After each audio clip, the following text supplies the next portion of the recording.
Allahumma sholli ala Muhammad. Bu, ada 3 golongan manusia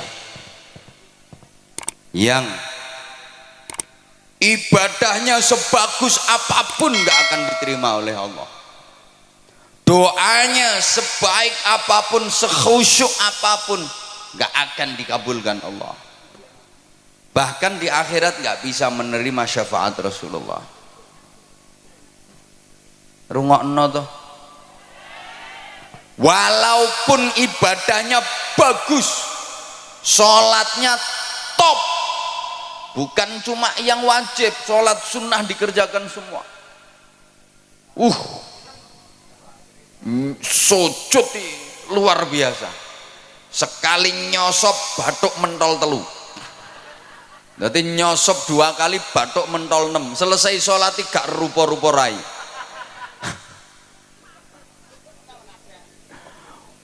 Poso bendino, sodakoh nyah-nyoh, zakat orang mufakat, wiridan sak dalan-dalan maca Quran yo turut ratan, berangkat haji tiap tahun, dia pergi umroh seminggu 5 kali, yo iso ngomahe Mekah kok, kan omahe Mekah.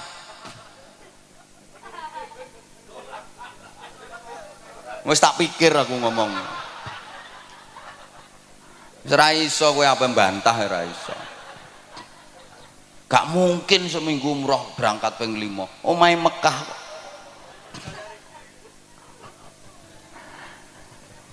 Nah, kalau masuk 3 golongan manusia ini percuma, gak akan diterima Allah.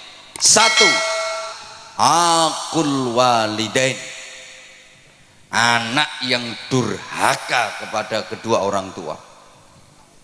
Naudzubillah, sehebat apapun anak, kalau sampai durhaka kepada orang tua, berani kepada orang tua, menentang orang tua, melawan orang tua, zalim kepada orang tua, menyakiti hati dan perasaan orang tua, menyia-nyiakan orang tua, padahal si anak hidupnya berkecukupan, kaya, orang tuanya hidup menderita, itu dia mentala. Alah wes kadung.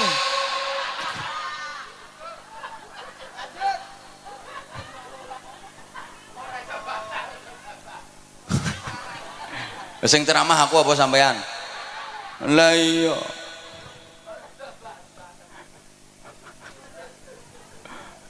Walaupun ini anak alim, mangan kitab entek 2896, ilmune sundul terop, saking pintere sampai iso ngraji entut. Ngraji angin ini sak gampang, ngraji entut begitu tit kok.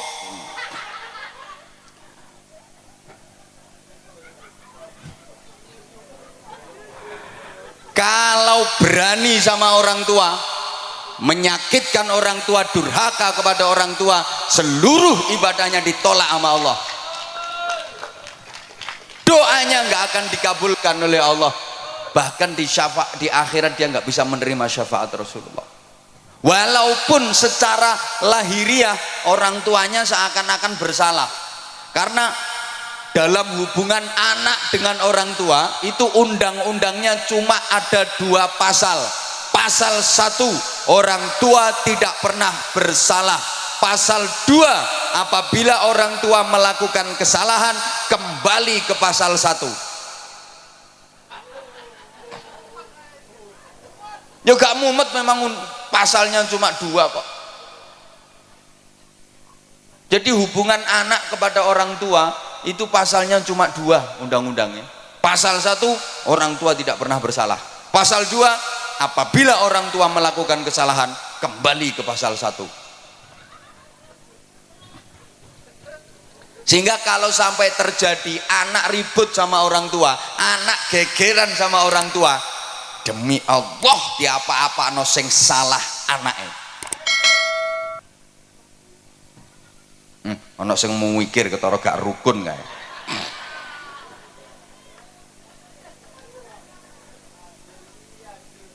Wajar, karena nggak ada orang tua, nggak ada anak. Orang tua itu menjadi sarana, lantaran wujudnya manusia di alam dunia, betul? Boleh kene ana sing tanpa wong tua, jadi orang bejudus teko lemah, apa meletek teko watu. Maka saya di mana-mana katakan selamanya anak nggak mungkin bisa membalas budi kepada orang tua, nggak mungkin anak bisa membalas jasa orang tua, nggak mungkin bisa. Orang tua pernah gembol anak, anak nggak pernah gembol orang tua. Wong tua tahu ngeden ngetokno anak, anak gak tahu ngeden ngetokno wong tuane. Ngedene yang ngetokno gedang goreng. Loh, orang tua merawat anak itu lama dan ikhlas, nggak ada yang berharap imbalan. Nah, aku ngerumat kowe sampai selawe tahun, saiki kon wis dadi tentara. Ayo hitungan, sedina aku njaluk upah 50.000. Nggak ada. Lah anak kalau merawat orang tua itu ya cuma sebentar, itu pun pamrih, sulit ikhlas. Kadang orang tuanya sakit itu, anak limo iso geger sak dulur. Sing ngramut ya sampean, oh sampean bagiannya paling akeh kok. Biasanya ngono kuwi lambe-lambe kudungan.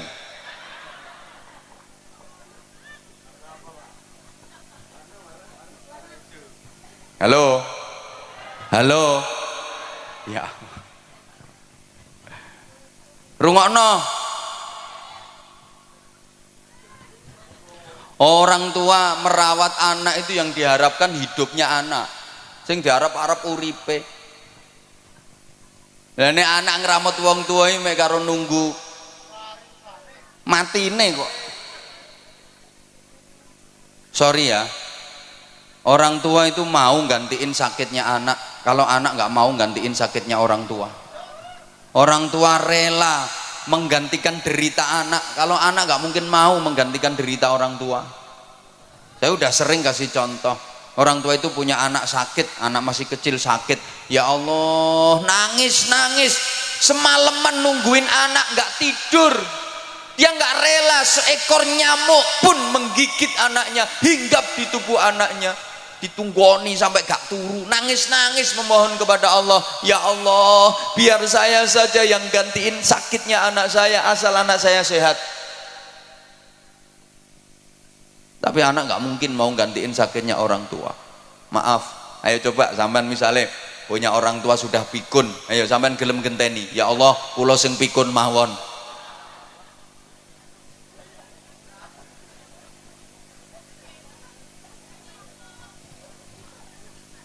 Orang tua tuh punya anak pilek, hidung tersumbat, sing nyumpeli yo umbel, ndak iso ambekan, diapakno? Disedot, dicucup, masya Allah, umbel ya dicucup. Ayo bu, misalnya bapak sampean umbelnya meler, mriki pak kula dilatane pak.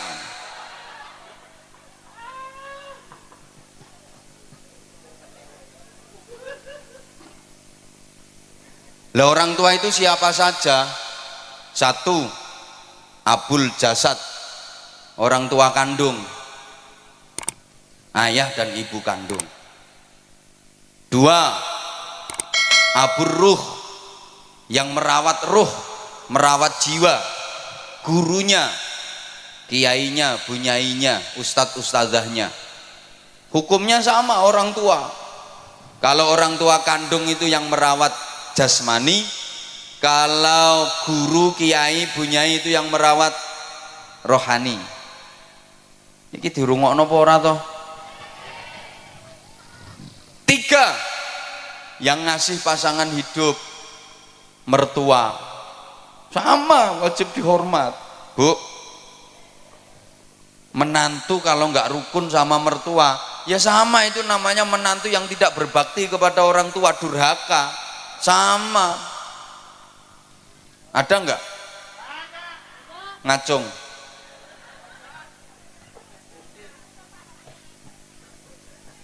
Sing akeh mantu gak rukun karo mara tuwa iki mantu wedok. Kenapa? Mohon maaf, penting ini. Perempuan itu cenderung serakah.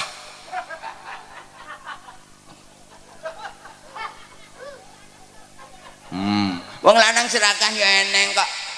Yang mbek kiai wani nyentak apa maneh mbek bojone. Mohon maaf, banyak istri yang tidak merelakan suaminya untuk berbakti kepada orang tua. Banyak suami yang tidak menyadari posisi. Sorry ya, istri sama suami itu beda. Karena istri perempuan, suami laki-laki. Nah iya beda. Istri itu haknya suami. Kalau suami bukan haknya istri, haknya orang tua. Rungokno. Suami itu haknya orang tua. Artinya suami harus lebih memprioritaskan orang tuanya, mementingkan orang tuanya daripada istrinya. Ya sama-sama penting, istrinya penting, orang tuanya penting, tapi perbandingannya lebih dipentingkan orang tuanya daripada istrinya. Ini kalau suami. Beda dengan istri. Istri haknya suami, bukan haknya orang tua. Karena waktu nikah sama orang tuanya sudah diserahkan total kepada suami. Maka istri harus lebih memprioritaskan suaminya daripada orang tuanya. Kalau suami harus lebih mementingkan orang tuanya daripada istrinya. Lah ini yang suka nggak diterima oleh para istri. Suami mau berbakti kepada orang tuanya, dihalang-halangi oleh istrinya. Kadang suami mau ngasih duit ke ibunya, ini si istri ngamuk-ngamuk, diselidiki. Bokai piro makmu mau? Bokai piro makmu mau? Bokai piro? Ya kekno kabeh kono, kekno kabeh, ndang ngusungi rono kabeh, gawa nang gone makmu kabeh kono. Wis klambimu nang digerono pisan, bantalmu sak sarungmu usungi rono, engko bengi nang kelon karo makmu kono.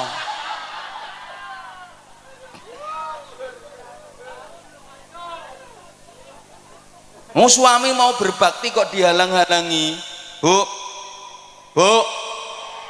ibu harus sadar, bagi suami orang tua itu prioritas daripada istri.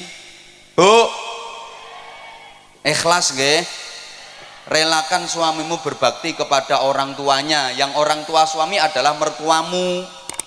Maka istri solehah, calon-calon bidadari surga itu adalah perempuan-perempuan yang mengikhlaskan, merelakan suaminya berbakti kepada orang tuanya. Suaminya lebih mementingkan orang tuanya daripada dirinya sendiri. Itu perempuan-perempuan solehah, calon-calon bidadari surga. Nggih Bu nggih? Nggih Bu nggih?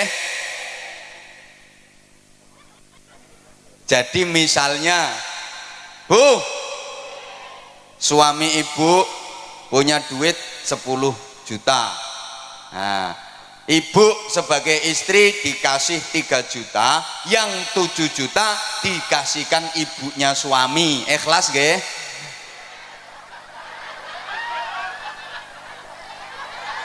Ikhlas nggih?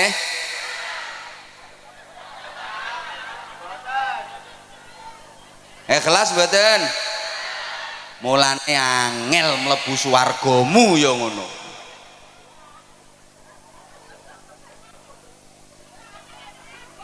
Loh, namanya lebih diprioritaskan ibunya daripada istrinya kok. Jadi nek bojomu kuwi ndek duit 1 juta, sampean sebagai istri dikasih 300.000, yang 700.000 dikasihkan ibunya suami, dikasihkan mertuamu. Ikhlas nggih? Sapa ngomong tak jotos mau?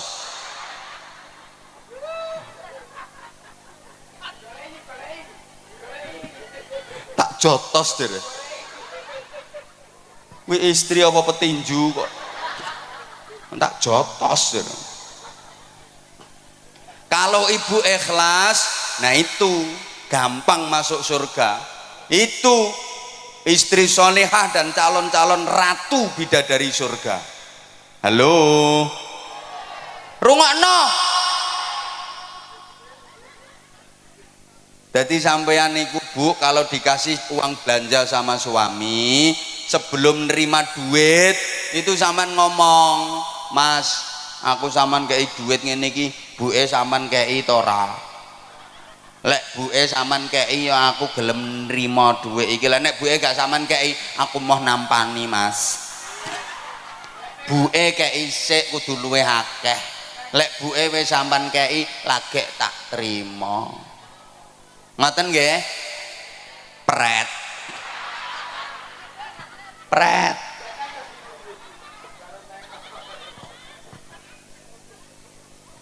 Jadi misalnya ibu dibeliin gelang sama suami, sebelum diterima tuh gelang ngomong, ya aku sama tukono gelang ini iki, ibu sama tukono ora? Lek ibu sama tukono ya aku gelem. Lah nek ibu gak sama tukono, aku mau nganggo ya, gak gelang-gelangan rapopo. Penting ibu timbang aku. Ibu sing ngeramut sampean, sengsara rekoso mulai cilik gedhekno sampean, sorone ra karuan. Aku petuk sampean wis siap pakai. Aku gelem nganggo gelang iki, tapi ibu ya tukono gelang sing luwih gedhe. Ngoten Bu nggih? Alah ra trimo pret nek iki. Pret.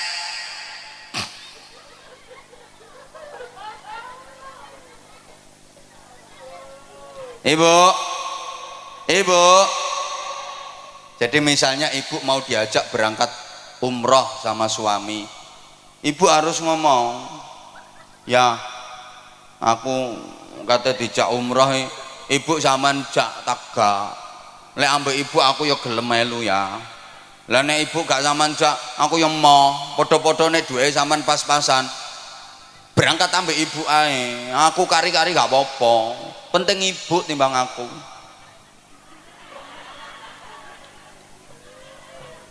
Bapak, sampean sebagai suami Pak, kalau punya istri yang karakternya seperti itu, betul-betul lelaki beruntung di dunia ini. Beja-bejane wong lanang. Subhanallah. Itu istri solihah yang memuliakan suami dunia akhirat. Betul Pak. Kalau Bapak punya istri dengan tipikal seperti itu, aku pesen Pak, ramuten sing apik, jangan sia-siakan. Betul Pak. Perempuan seperti itu Pak, sebelum mati jangan dikubur dulu.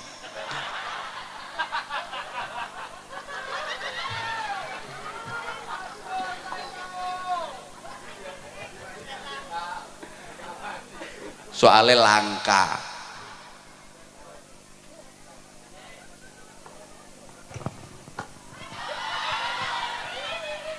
Lo udah 1,5 jam loh ini. Yang kedua, yang kedua, mahal yo gak melo urun kok. Yang ibadahnya pasti ditolak, doanya nggak mungkin diijabah, dan di akhirat nggak bisa menerima syafaat Rasulullah adalah para istri menengok. Lu memang iya kok. Istri-istri yang suka melukai perasaan suami, menyakiti hati suami padahal suaminya benar, dan suka membebani suami di luar batas kemampuannya. Tak baleni. Pengumuman. Ibadah sebaik apapun gak akan diterima Allah, doa sekhusyuk apapun gak akan diijabah Allah, dan di akhirat gak bisa menerima syafaat Rasulullah. Siapa? Istri-istri yang suka melukai perasaan suami, menyakiti hati suami padahal suaminya bener. Aku gak bakal suami sih gak bener. Alah rungokke sik.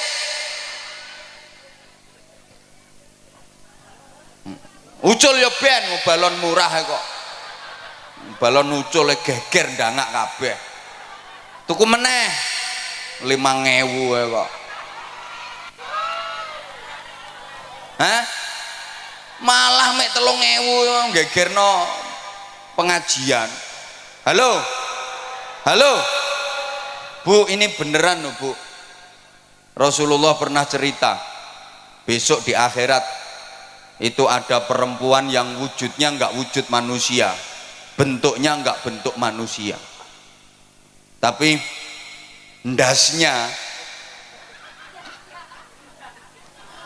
halah ndasnya itu ndas celeng, terus awak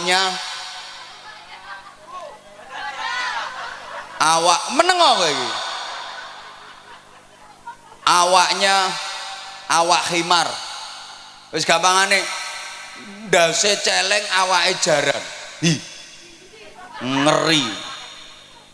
Ndase celeng awake jaran. Siapa itu? Ya tadi perempuan yang suka membebani suami di luar batas kemampuan. Wong suami lo penghasilannya sebulan ini lo cuma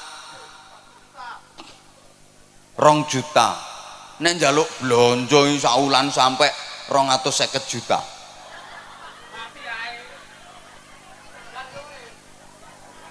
Misalnya perempuan yang suka melukai perasaan suami dan menyakiti hati suami, maka seperti itu akibatnya, ibadahmu gak akan diterima Allah. Tiwas dawir lambemu lah, dikir macam-macam percuma, doa nggak diijabah, di akhirat nggak bisa mendapat syafaat Rasulullah. Nah sekarang ganti, para suami ya harus fair dong. Nih yo kok wong wedok ae. Para suami laki-laki rungokno, yang suka melukai perasaan istrinya, menyakiti hati istrinya, maka akibatnya, aku durung tahu krungu keterangannya, saya belum pernah mendengar keterangannya, jadi ya saya nggak pernah dengar dalilnya.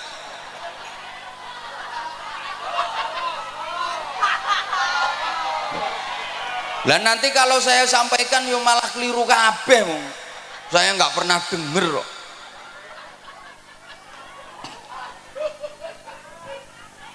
Bagusnya perempuan itu nggak perlu ngerti dalil-dalil yang kayak gitu, marake ngelama ngelunjak ingkrah ndase wong lanang.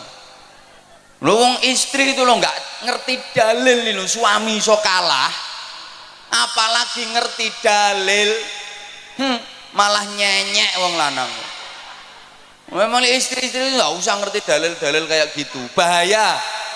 Wong nggak ngerti dalil sing lanang kalah kok, pemane ngerti dalil. Mulane bro sing urung rapi ya, besok nek rapi golek wong itu sing goblok-goblok kae, gampang dihapusi. Nah pinter-pinternya gak iso ngendalekno nyonyor kae.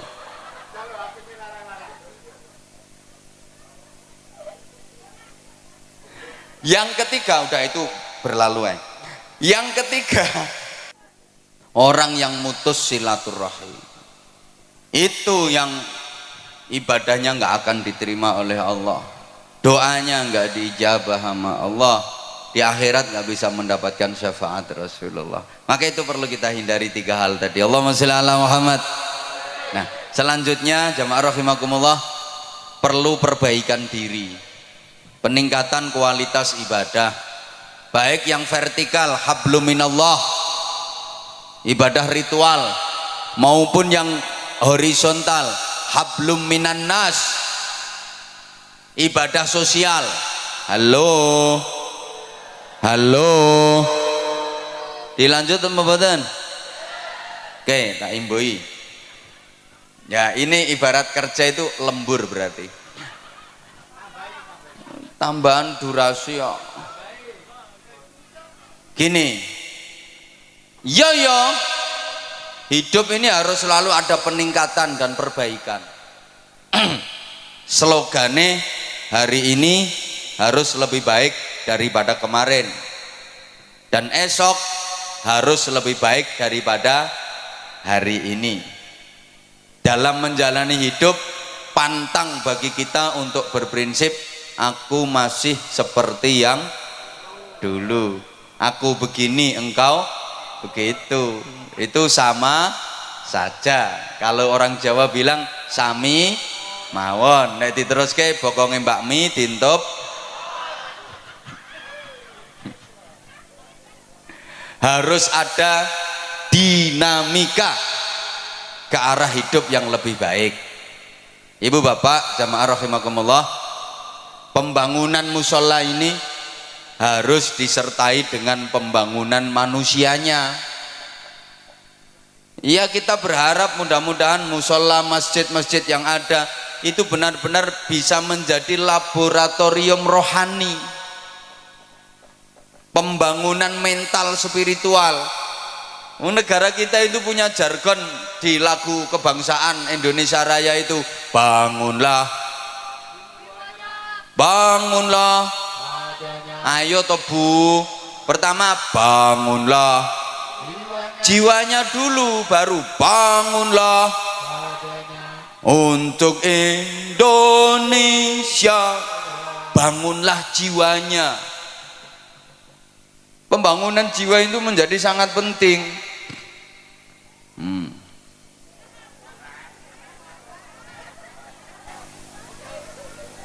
Oke. Mohon gelas ini untuk dikeletak.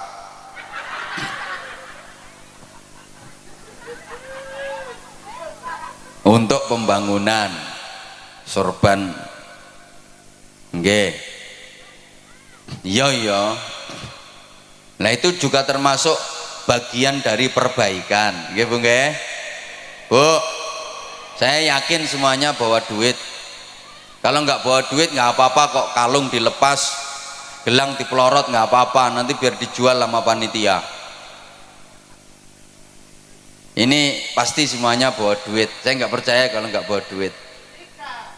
Ono yang 100.000, ada yang 50.000, 20.000, 10.000, 5.000, 2.000, 1.000. Nanti kira-kira yang disedekahkan berapa?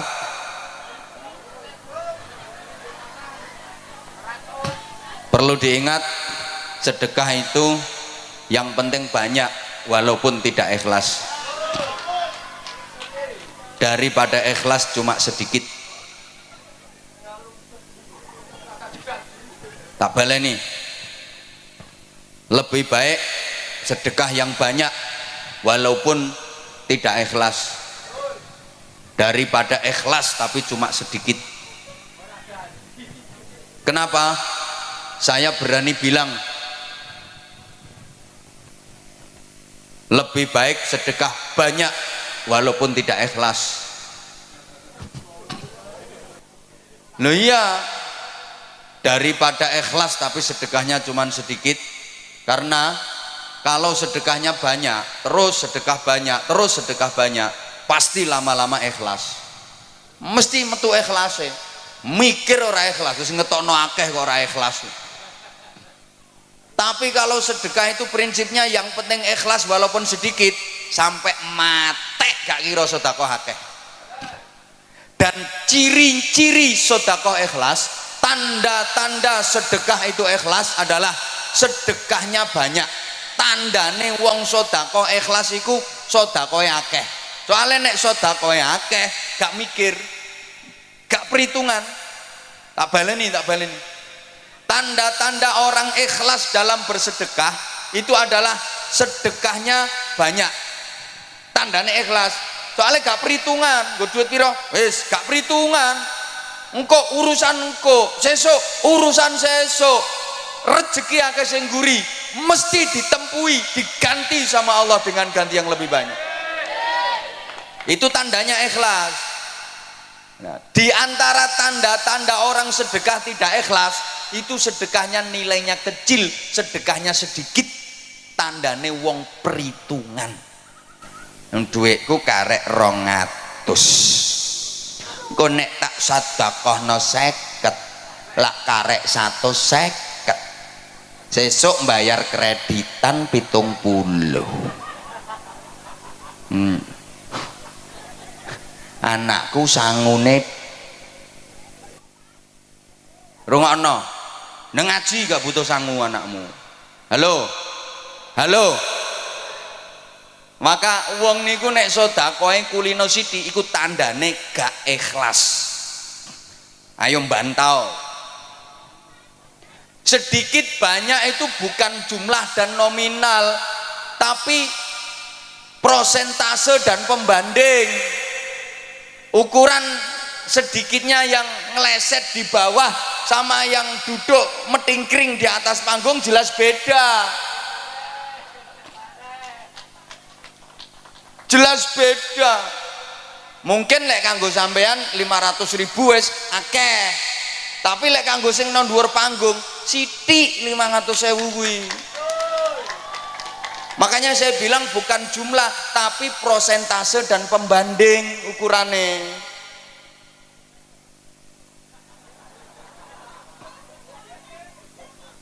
Lah iya, makanya kalau saya katakan di antara tanda ikhlas dalam bersedekah itu sedekah nominalnya banyak, nilainya banyak. Kuwi tandane ikhlas karena dia nggak perhitungan.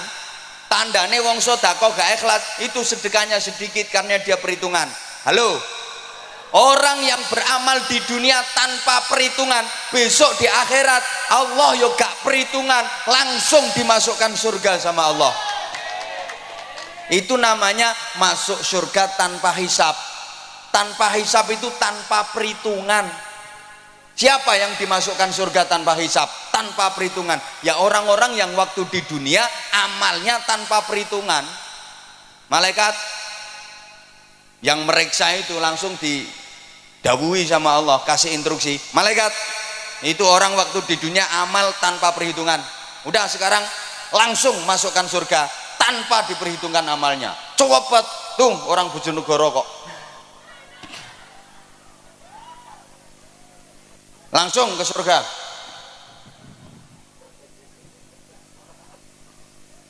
Halo lah, kalau orang di dunia amalnya penuh perhitungan, besok di akhirat Allah juga penuh perhitungan.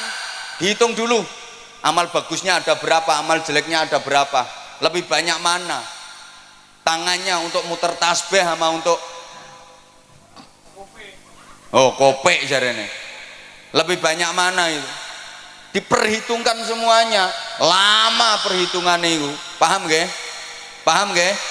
Ada yang masuk surga bi ghairi hisab, tanpa hisab, itu artinya tanpa diperhitungkan amalnya. Orang-orang yang waktu di dunia melakukan amal tanpa perhitungan, besok di akhirat Allah memasukkan surga tanpa perhitungan. Tapi kalau amal di dunia diperhitung sok no akhirat awas diperhitung karo Gusti Allah.